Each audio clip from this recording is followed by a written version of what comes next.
You guys in the back good to go? All right. Thanks for being here, everybody. Coach will give us a roll statement, and then we'll move into some questions. Yeah, proud of the win. After watching the tape, I think how we won as a team is important. And I thought we played efficiently in the first half, specifically with the defense starting fast, going 3 and out.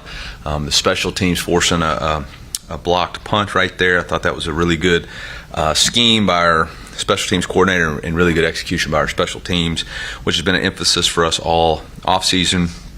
And then obviously the offense scoring right there. That was complimentary football at its finest and something that I really liked. I also thought the way we played at the end of the first half in the swing 8, going 14 points right there, we call that going on a run where offense scores, defense gets a stop, and then the offense scores again. I thought that was a decisive point in the game and very, very proud of the way that first half played out right there. Still a lot to improve on, and that's football, that's life, right? No matter what you do, you got to look back at it and figure out how we can grow. I didn't think in the third quarter we managed the easy very well, and that's exactly what I'm talking about as far as defensively. The first play of the second half we got a TFL, and then the second play we were in a drop 8 cover 3 and gave up the field flat for a first down that kind of was indicative of that entire drive. And then the offense, got the ball and got down to the red zone and, again, didn't execute or manage the easy, and then special teams misses a field goal right there. And so, obviously, those things have to get corrected. Can't, mismanage the game, obviously, right there. I think we only had one drive in the third quarter because of clock management and the way they were able to milk the ball. So a lot of things that we feel like we can really work to improve on, and that's our focus this week. On the quarterback situation, after watching the tape, I thought Brady played efficient. I thought he had good command, was especially good in the 2-minute drill, which was a point of emphasis for us. Obviously he had a couple of misreads.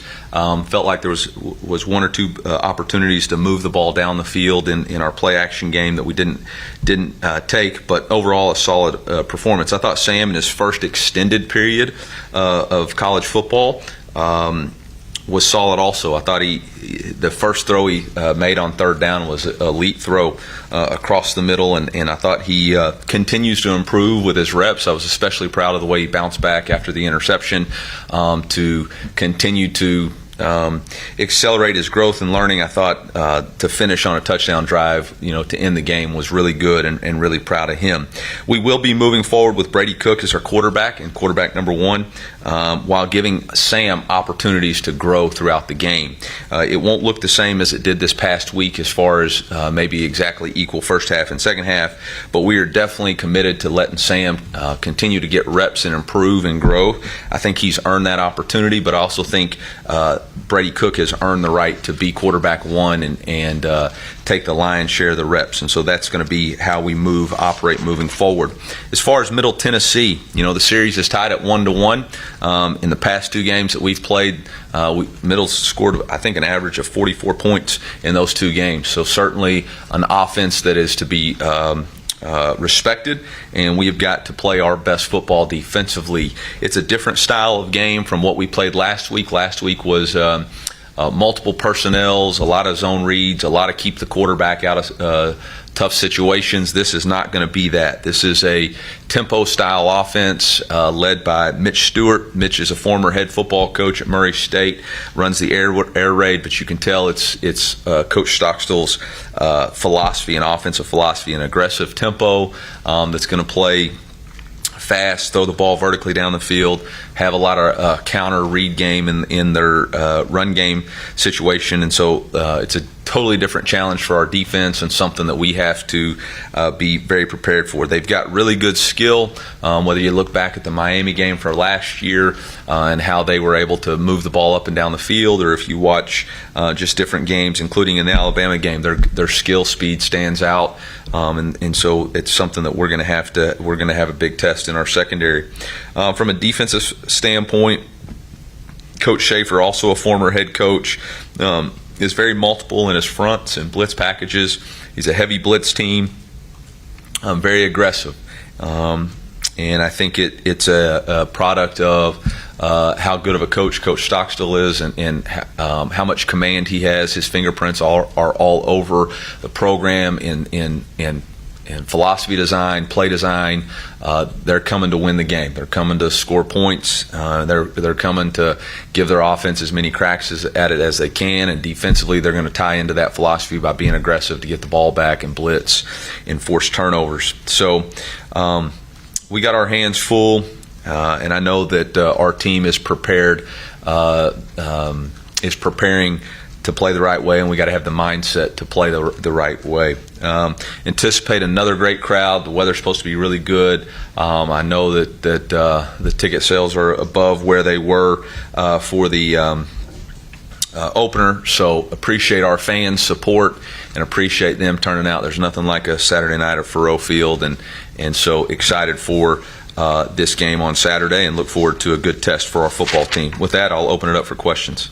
Eli, when you tell everyone that Brady's going to move forward as the starter, how do you feel like that quarterback room, including Brady, kind of embraced that news?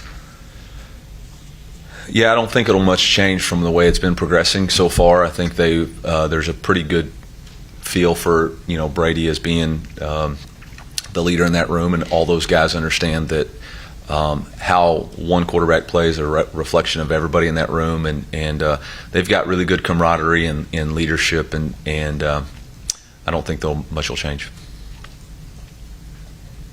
Eli, I know we talked last year at times about Harrison's confidence when he had a few struggles. It never publicly wavers. Where do you feel like he's at, and do you see anything looking at the film that you've identified physically, or was it just a tough night?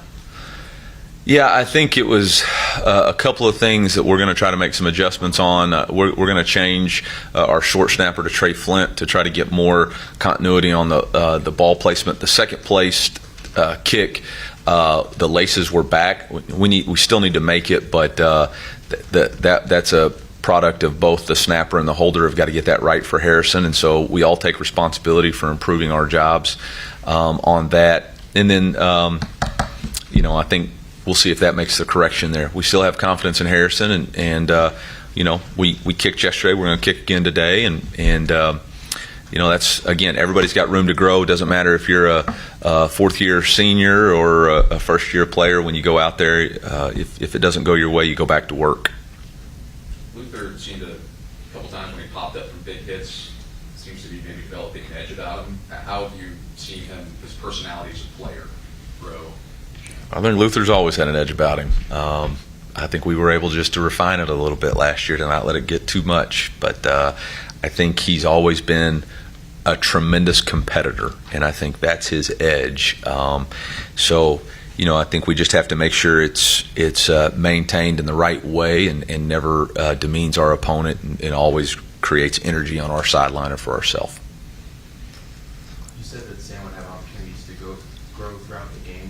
What does that look like? Is that him coming in later in the game to increase lead or something like that? No, it means that we plan on playing him in a series, at some point in the game. I can't define every situation for everybody, nor do I need to. It's just we're committed to letting him grow, and he's got to be prepared when his number calls. And when he's in there, we need to let it rip. We need to let it go, just like he's the guy, and give him the full account of the playbook. So. What did you like what you saw from Mekhi Miller after watching the tape this week? Maybe taking on a bit of a bigger role this year. Yeah, I think the same thing, consistency of performance. I think he does a nice job of being consistent, running the right routes, being where he's supposed to be. And there's still opportunities for growth. I think, he plays, he's one of three guys on our team that plays, I think, 3 special teams, or at least started on 3 special teams. And so that tells me he's got a tremendous buy-in to our team responsibility. But there are things that he's going to have to continue to improve on. I was appreciative of the hustle he did after the interception to make the tackle. Yeah, I thought both Jordan and Brett played well, considering that was their first career start, and obviously Jordan's only been playing college football, or only been playing football for two seasons, this being his second. Brett's physicality showed up in a good way. I think both of them have a consistency of performance, and that's the tale of the tape in college football. It's not about just the one play highlight. It's about consistently repeating that performance for however many plays you have in the game, and you're measured on that both as the quarterback and as the tight end or the offensive lineman. It's can you consistently be counted on to do your job, and those guys have got to continue to improve on their consistency. Coach, I heard something that MTSU over the last couple of years has over like 60 takeaways. What makes them so good to get those takeaways, and how you guys avoid those? Yeah, I think that goes to speaks to their aggressive nature of how they play defensively. So many blitzes, so many attempts on the ball forces the quarterbacks into throwing into blitzers and tip balls, or throwing into coverage, or strip sack fumbles, or other such issues. So we've got to protect the football. I mean, we have to. We've got keys in all three phases in order for us to win, and obviously, ball security is number one for the offense. Coach, you talked about play action looks last week against South Dakota. What are you looking to see happen differently this weekend and beyond? Well, I thought we ran the ball particularly well against South Dakota, and so obviously when you're running the ball effectively, it kind of depends on the style of defense. Do you get them to adjust? And if you do, how do you take advantage of them adding a defender into the box? Early in the game, we felt like we had a play call that potentially gave us the opportunity to take a shot over the top, and we missed that opportunity, and so we just got to be able to see it better and communicate that throughout the sideline to the quarterback as we go into that series. Hey, this is what we're seeing, or understanding a better understanding of when we make this play call. This is the reason why. It's because we're telling you we're calling this because we're seeing it, whether or not we can actually tell you. If we would add headset capabilities into our helmets, which seems like a logical next step, that would be easier to do. What did you see from your offensive line? What would you see grow this week? I thought there was a consistency of performance between the guys who have played a lot for us, Javon Foster, Xavier Delgado, and Connor Tollison. Xavier Delgado graded out the highest for us and was the offensive lineman of the game. I think both Armand and Cameron, consistency in pad level and footwork, I think the mentality was there. I think they tried to play really aggressive and really dominant, but even in your trying to play aggressive and dominant, you got to trust your training, you got to trust your fundamentals. And that's something that we can continue to grow. But overall, as a unit, I was really proud of the way they handled themselves in the run game. How do you feel like both Cody and Nate have kind of grown together since maybe last season was split interrupted? I think maybe there was a last year competition factor of, man, I want it to be me. No, I want it to be me. I want it to be me. I want it to be me. And I don't sense that this year. I sense it as a thunder and lightning compliment. They understand that nobody's going to get I think they understand both sides are going to get their opportunities, and I think they're playing off of each other in a positive way.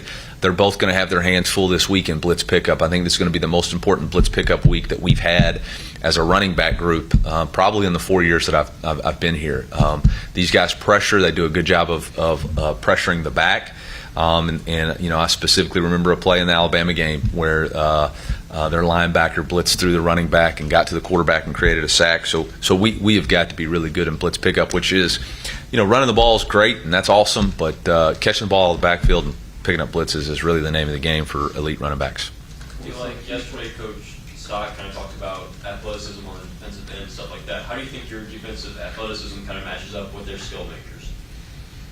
We'll find out. I do think they've got elite speed and size, and their tempo obviously gives us issues, or it has in the past. So it's a real challenge for us to not let the tempo be dictated to us and how we play. We're going to have to get the call, get our cleats in the ground, and play. So, as far as a matchup, you can only tell so much off of one game. You're really going to have to find out when we play. Well, on the defensive side of the ball, I think it starts with Zaylen Wood, the defensive end. I think their Sam linebacker, Jonathan Butler, who was injured last year, came back. He's the linebacker who specifically, I think, had the blitz sack versus Alabama. I think he's a really good linebacker. And I think the Deontay Stanley corner, is long, and he does a nice job in coverage. I think he can play both man because of his length, but zone does a good job in their quarters game of being able to kind of influence like he's going to play the flat and get underneath some stuff. So I think those four guys or three guys are the ones that stand out to me. I think offensively, I think their quarterback does a really good job of running their offense. Obviously, was a bowl game MVP 2 years ago, so he has a lot of experience in playing. You can just tell his mindset. He's very aggressive. He's confident in the scheme. He's well coached. He knows where he needs to go with the ball. He knows how to get out of trouble. So I was impressed with them. And then their wide receivers, I mean, they've got some guys that can really run. Last year against Miami, they were playing a cover 3, and their slot receiver takes off right down the hash, and the corner's supposed to midpoint, and he's not fast enough to get there. And I know Miami's got real speed. So, we've got to do a really good job of rerouting on the slots, and we got to be over the top of plays. We can't give up vertical throws in this game.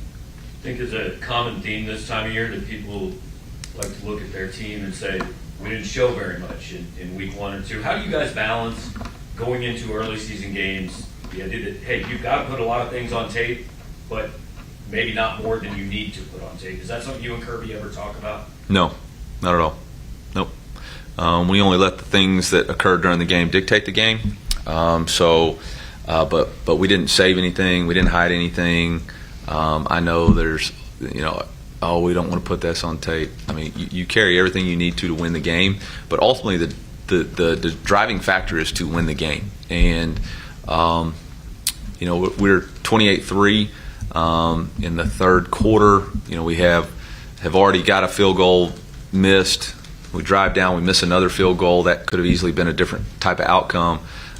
We come out, we get a penalty, we're behind the chains, we throw an interception, and they score, so it's 28-10 at that point. That's really a 10-point swing there.